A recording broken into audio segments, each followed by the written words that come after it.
Les trois erreurs qui t'empêchent jusqu'à présent, malgré les multiples vidéos, malgré les multiples recettes, malgré les multiples astuces, les trois erreurs qui t'empêchent de retrouver le ventre plat, c'est en exclusivité ici sur Nutrition TV.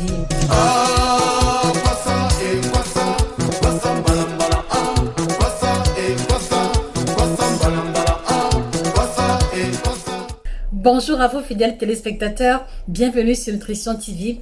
Je suis Josica, votre chirurgienne en nutrition, spécialiste de l'alimentation tropicale, alimentation africaine, alimentation exotique. Je suis la personne indiquée qui passe au crible l'alimentation africaine, qui passe au crible nos pratiques alimentaires africaines dans le but de vous en livrer l'essence véritable. Je suis passionnée d'alimentation au-delà de tout et ça fait 9 ans que j'exerce dans le domaine, 2 ans en tant qu'employé et 7 ans que je travaille de manière autonome. C'est pour vous dire combien est-ce que j'ai de l'expérience dans le domaine sans prétention aucune. Alors, c'est vrai qu'on a développé plusieurs vidéos au sujet du ventre plat, mais force a été de constater pour moi que c'est une préoccupation qui revient encore et beaucoup de personnes qui m'ont dit avoir utilisé les aliments qui aident à retrouver le ventre plat, elles continuaient de m'écrire et de me faire comprendre que le ventre n'a pas diminué. Et c'est à 200. Et c'est pour cette raison que j'ai pensé que faire une vidéo où je reviens sur les 3 erreurs récurrentes par rapport à mon observation, 3 erreurs que vous commettez qui, enfin, une fois corrigées, vous aideront à retrouver le ventre plat. Donc, c'est pour ça que j'ai pensé qu'il serait indiqué pour moi de revenir sur les 3 points majeurs, sur les 3 erreurs majeures que vous pratiquez à répétition et qui vous empêchent d'avoir du résultat malgré les ouvrages, malgré le kit détox, malgré tout ce que vous utilisez comme adjuvant. D'accord? Et avant d'y arriver, je voudrais vous inviter à vous abonner sur la page en cliquant sur le bouton s'abonner et en activant la clochette de notification parce que tel que vous vous rendez compte, nous travaillons activement tous les jours à produire du contenu au haut de gamme dans le but d'édifier le plus grand nombre de personnes. Donc ne manquez pas de vous abonner, ne manquez pas également de partager la vidéo parce que nous devons bâtir la première chaîne de nutrition mondiale qui ne parle que d'alimentation africaine. Et je veux pouvoir compter sur vous, sur ce projet peut-être prétentieux, mais que je sais être possible avec vos contributions individuelles. Donc ne manquez pas de partager et de vous abonner. Alors, la première erreur qu'il m'a été permis de constater que beaucoup parmi vous continuent de répéter, malheureusement, c'est que vous ne buvez pas assez d'eau. Ça peut sembler comme une répétition, mais les amis, vous ne buvez pas assez d'eau. Et je vais encore revenir là-dessus, car je crois que la répétition est la mère de l'éducation, d'accord? Donc, vous ne buvez pas assez d'eau pour la simple raison qu'il y a encore beaucoup parmi vous qui ne boivent de l'eau que lorsqu'elles ont soif. Il y a encore beaucoup parmi vous qui ne boivent de l'eau que lorsqu'elles ont mangé un plat épicé ou alors lorsqu'elles ont mangé de la patate douce ou du manioc en tubercule. Et comme ça cale un peu à la gorge, c'est là qu'elles vont boire de l'eau. Non. Les amis, vous devez comprendre que l'eau agit dans l'organisme humain comme un conducteur. J'en ai déjà eu à parler. C'est l'eau qui conduit aux différentes cellules les nutriments de votre alimentation. Mais c'est également la même eau qui va conduire à l'extérieur, d'accord, les déchets de votre alimentation à travers les selles et à travers les urines. Donc, si vous ne buvez pas assez, dites-vous bien que tous les déchets qui étaient censés sortir de vos intestins vont rester immobilisés. Si vous ne buvez pas assez, dites-vous bien que tous les toxines restées stockées au niveau de vos reins vont rester accumulées et cela va créer une intoxication interne qui va donner lieu au gaz, au ballonnement, à la constipation, au ventre gros et dur et tout ce qui peut s'en suivre parce que les cas les plus compliqués vont conduire jusqu'à la colopathie fonctionnelle, jusqu'aux hémorroïdes. Donc c'est pour vous dire combien est-ce que l'eau est importante dans votre alimentation. Et en quoi est-ce que le fait de ne pas boire suffisamment influence négativement sur l'obtention du ventre plat? C'est que vous devez comprendre que si par exemple vous mangez déjà équilibré, vous mangez les légumes, vous mangez les fruits, vous mangez le pain complet, pâte complète, mais que le ventre est toujours gonflé, c'est parce que les fibres contenues dans cette alimentation, les fibres de votre alimentation ne sont pas suffisamment hydratées pour jouer le rôle qu'elles sont censées jouer. D'accord? Et vous devez également garder à l'esprit que une consommation élevée de fibres qui ne s'accompagne pas d'une hydratation suffisante va conduire malheureusement à la constipation. Donc ne soyez pas surpris si en mangeant les fruits tous les jours, en mangeant les légumes, en mangeant les grains complets, ne soyez pas surpris si vous êtes toujours constipé, c'est que vous ne buvez pas assez d'eau. Et je m'avais vous poser la question les amis, s'il vous plaît, vous prenez quel volume d'eau au quotidien? Mettez la valeur en commentaire. Est-ce que vous prenez demi-litre d'eau par jour? Est-ce que vous prenez maximum 1 à 2 verres d'eau par jour? Est-ce que vous prenez 1,5 litre d'eau par jour? S'il vous plaît, mettez les réponses en commentaire. Mais attention, attention, je vais apporter à cela une nuance. Attention les amis, ça aussi c'est une erreur monumentale que beaucoup commettent. Attention, n'assimilez pas l'eau du thé, l'eau de la tisane à l'eau à boire. C'est deux composantes bien différentes qui vont jouer des rôles complètement différents. Laissez-moi vous expliquer.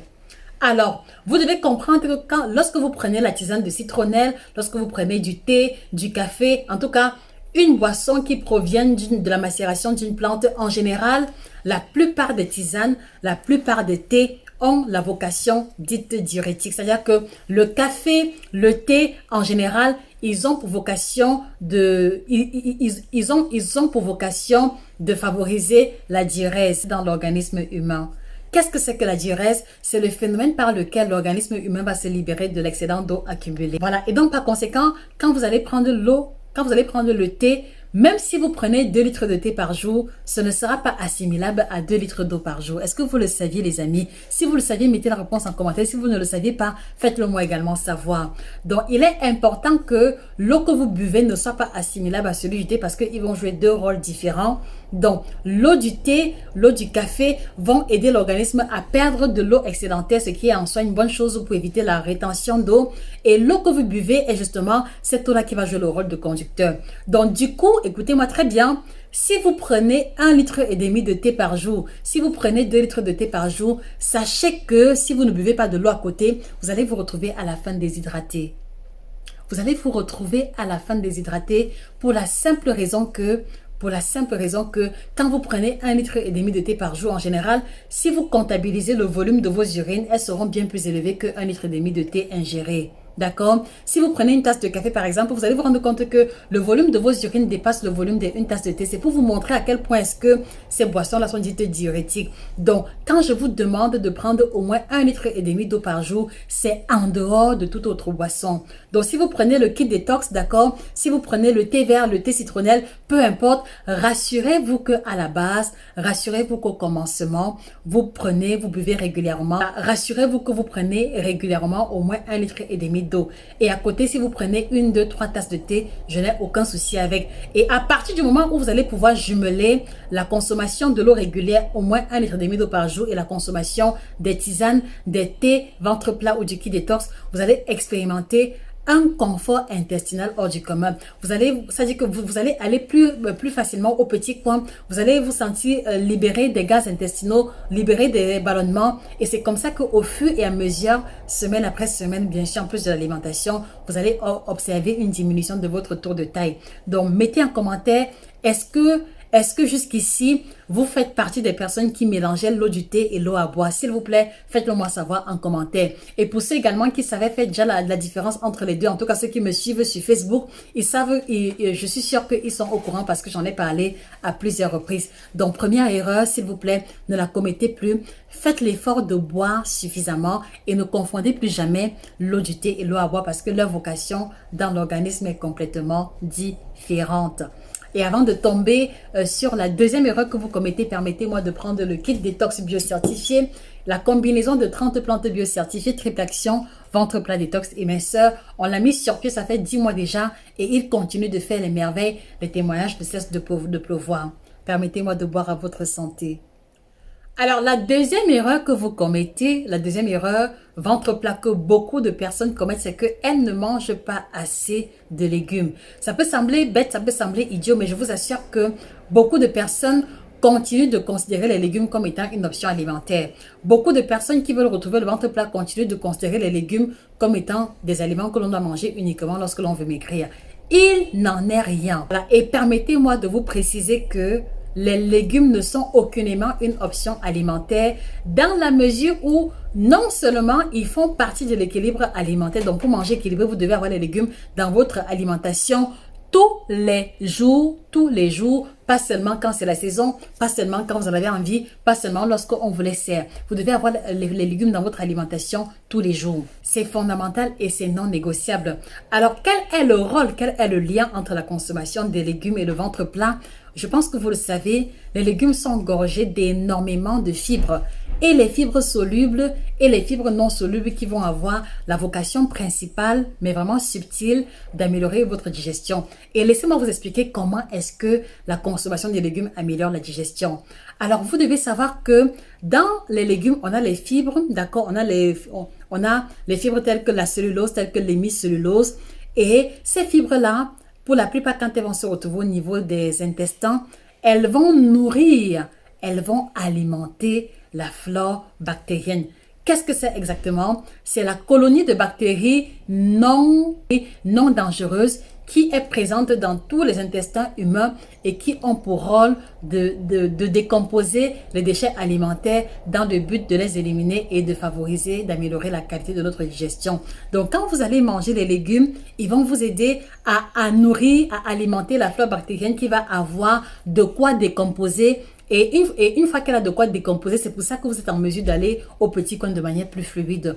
Donc, vous comprenez que si votre petit déjeuner, c'est le pain beurre chocolat, si votre petit déjeuner, c'est le croissant, si votre petit déjeuner, c'est les beignets ou alors tout autre aliment farineux, d'accord? Et si également au courant de la journée, il n'y a pas de salade, il n'y a pas de légumes, il n'y a aucune classe de fibres, il n'y a que du riz blanc, il n'y a que des pâtes blanches, il n'y a que des spaghettis sautés ou du couscous avec de la sauce, d'accord, qui n'a pas de légumes à l'intérieur, vous comprenez pourquoi est-ce que vous êtes encore et toujours ballonné, vous êtes encore et toujours constipé et c'est pour ça que vous n'arrivez pas à retrouver le ventre plat malgré vos multiples efforts. Vraiment, je voudrais vous inviter à prendre conscience. Voilà, et à vous qui me regardez, je vous pose la question. Vous mangez les légumes à quelle fréquence hebdomadaire? Est-ce que vous mangez les légumes une fois par mois? Vraiment, n'ayez pas honte de me répondre. Est-ce que vous mangez les légumes 2 fois par mois, 1, 2, 3 fois par semaine? Je vous en prie, mettez les réponses en commentaire. Et au besoin, on pourra développer d'autres vidéos pour vous aider à améliorer votre niveau de consommation de légumes. D'accord, les amis? Donc, mettez les réponses en commentaire. Voilà, donc le défaut de consommation de légumes va vraiment être un obstacle majeur dans le processus de l'obtention du ventre plat. Donc ne manquez pas, vous qui m'écoutez, d'intégrer dans votre ration quotidienne une petite portion de légumes. Ce n'est pas compliqué. Il peut s'agir des feuilles de patates, des feuilles de manioc, bref, n'importe quel légume à feuilles, les feuilles d'épinards, le chou, brocoli, ce que vous voulez. Il peut aussi s'agir d'une petite salade de crudités. Et en ayant une petite portion tous les jours, vous êtes certain d'apporter à votre alimentation les fibres nécessaires. Et ayant bu suffisamment d'eau en amont, les fibres en question pourront agir à vous procurer un transit plus fluide. Donc, s'il vous plaît, trouvez le moyen d'intégrer dans votre alimentation une portion supplémentaire de légumes de manière quotidienne et non plus occasionnelle. Voilà la deuxième erreur que vous commettez et qui vous empêchait jusqu'ici de retrouver le ventre plein. Alors, la troisième erreur, et qui ne sera pas des moindres, il s'agit ici de la forte consommation de féculents. Qu'est-ce que je veux dire par là? Il y a beaucoup de personnes qui sont constipées, qui sont ballonnées, qui veulent avoir le ventre plat, mais qui malheureusement continuent toujours de consommer beaucoup de féculents, ce qu'on va appeler en Afrique complément. C'est-à-dire que beaucoup de riz, d'accord, beaucoup de pâtes alimentaires, beaucoup de foufou, beaucoup de placali, beaucoup d'igname, beaucoup de pommes de terre, beaucoup de plantains, beaucoup d'aloko, beaucoup de tout ce que vous connaissez comme étant complément, d'accord? À la base, si vous vous dépensez beaucoup physiquement, tel qu'un manœuvre de chantier, tel qu'une femme qui fait les travaux champêtres ou un sportif de haut niveau, cela ne pose pas problème, d'accord? Parce que vos différents mouvements vont aussi induire un certain travail de... Mais si vous êtes sédentaire, d'accord? Si vous êtes sédentaire et que vous travaillez essentiellement assis et que vous ne faites que des gestes basiques, la forte consommation de féculents... La consommation de féculents va engendrer les ballonnements, les gaz, l'indigestion. Et si vous ne buvez pas assez d'eau Et si vous ne consommez pas les légumes, cela va encore amplifier les douleurs, amplifier l'intensité de l'inconfort que vous allez ressentir. Donc, c'est en cela que la forte consommation de féculents va être un problème. Mais maintenant, au-delà, ce qui va encore être plus grave, c'est le fait que, ayant consommé de fortes proportions de féculents à travers de grosses boules de foutou, de grosses boules de placali, de grosses boules de couscous, 3 bâtons de manioc, du fumbois en grande quantité, d'accord? Puisque votre corps n'a pas besoin d'autant d'énergie, il aura tendance à prédigestion de ces différents éléments, à donner le glucose en fin de digestion. Et le glucose non utilisé va être transformé sous l'effet de l'insuline pour être stocké sous forme de gras. D'accord? Et c'est le stockage de gras donc, quand vous êtes tout le temps en position assise, le stockage de gras se fera essentiellement au niveau de la ceinture abdominale. C'est la raison pour laquelle vous allez vous rendre compte que les personnes qui travaillent nouvellement dans un bureau, 3, 4, 5, 6 mois plus tard, ont tendance à développer le ventre proéminent, homme comme femme confondu, parce que la position assise crée une distension abdominale. Et si la distension abdominale rencontre une alimentation inappropriée, le tour de taille va encore grandir au fur et à mesure. Et c'est comme ça que même si vous prenez les tisanes, même si vous buvez de l'eau, il sera difficile pour vous de pouvoir retrouver le ventre plat. Donc, s'il vous plaît, revoyez à la baisse votre fréquence de consommation de féculents, votre fréquence de consommation de compléments. Vous n'êtes pas obligé de manger 2 boules de foutou. Vous n'êtes pas obligé de manger 2 louches de placali ou alors 2 louches de foufou. Une petite boule, vraiment toute petite, suffit largement. Et en retour, faites plutôt l'effort de consommer beaucoup de sauces où il y aura plein de légumes à l'intérieur et vous verrez que ce léger changement, qu'on peut minimiser mais tellement important, peut faire toute la différence au niveau de votre alimentation. Et je vous garantis que en mettant en pratique les 3 astuces combinées, vous reviendrez témoigner ici en commentaire que votre ventre a définitivement diminué.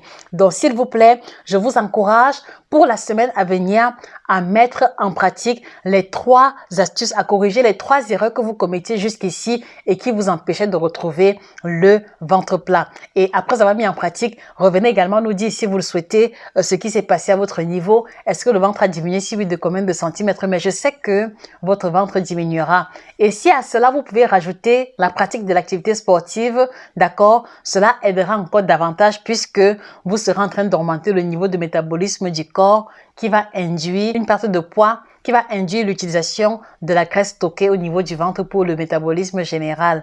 Donc voilà les 3 erreurs en question. Mais avant qu'on ne se sépare, je voudrais vous inviter à vous procurer urgemment le guide complet du ventre plat. C'est un ouvrage qu'on a mis sur pied parce que nous voulions vous aider à retrouver le ventre plat. Et l'ouvrage est tellement complet que il revient sur les différentes classes alimentaires à consommer, à éviter. Il revient sur les autres erreurs alimentaires que vous commettez dans l'optique de retrouver le ventre plat. Et une fois de plus, l'ouvrage en question donne des conseils, donne des recommandations en prenant en considération notre héritage culinaire africain. Donc, en ce sens-là, il est parfaitement indiqué pour toi, Africain, toi, Africaine qui me regarde en ce moment. Et au-delà, je voudrais vous inviter également à vous procurer le nouvel ouvrage qu'on a mis sur pied, le guide complet de la femme ménopausée, donc un ouvrage qui va aider énormément ta maman, ta tante, ton épouse, ou alors pour vous les femmes qui m'écoutez, cet ouvrage va vous aider à vous préparer à la ménopause si vous n'y êtes pas encore. Et si vous êtes dans la case de la ménopause, je vous en prie, prenez cet ouvrage comme un aide de mémoire. Quand vous avez les bouffées de chaleur, ouvrez le chapitre bouffées de chaleur pour voir ce qu'il vous faut faire. Quand vous allez avoir l'insomnie, ouvrez le chapitre insomnie et vous saurez ce qu'il vous reste à faire. Et je crois que cet ouvrage-là, au-delà de tout médicament, sera un guide qui va vous accompagner au quotidien en vous apprenant à soigner vos petits bobos, à vous libérer des effets secondaires à partir de l'alimentation. Donc, ne manquez pas de vous le procurer. Et il y a également les 2 autres ouvrages, 7 aliments à bannir de votre alimentation et 9 aliments tropicaux qui vous aideront à changer radicalement votre santé. Eux aussi sont des ouvrages que je vous encourage à vous procurer pour ce qu'ils ont à offrir comme contenu. Et au-delà, je voudrais aussi encourager les femmes ménopausées qui me regardent à vous procurer le kit ménopause qu'on a mis sur pied, désormais disponible dans 10 pays à travers le monde entier. Vous allez avoir à la fin de la vidéo les contacts de nos différentes représentations. Donc, prenez le kit des ménopauses qui va vous aider à réduire l'impact lié, à réduire les effets secondaires liés à votre statut et à renforcer ce qu'il y a de précaire dans votre santé de manière générale. Tous biocertifiés, il n'y a pas de médicaments à l'intérieur ni de substances chimiques. Et enfin, vous avez le kit détox bio, le produit dont je ne me séparerai jamais et que je vais encore vous encourager à vous procurer. Donc voilà, fidèles téléspectateurs, à quoi se volaient les 3 erreurs que vous commettez qui, malgré les différents efforts, ne vous ont pas aidé à retrouver le ventre plat. Je vous encourage à mettre cela en pratique.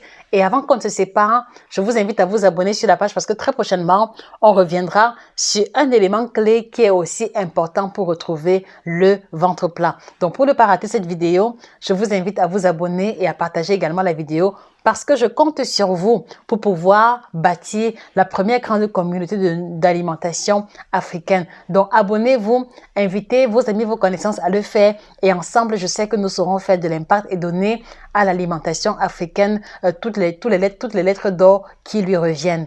Passez une excellente soirée et que le bien-être physique, corporel, spirituel soit définitivement vôtre. C'était Josie Carr, votre chirurgienne en nutrition, mais au-delà de tout, la grande passionnée. Au revoir.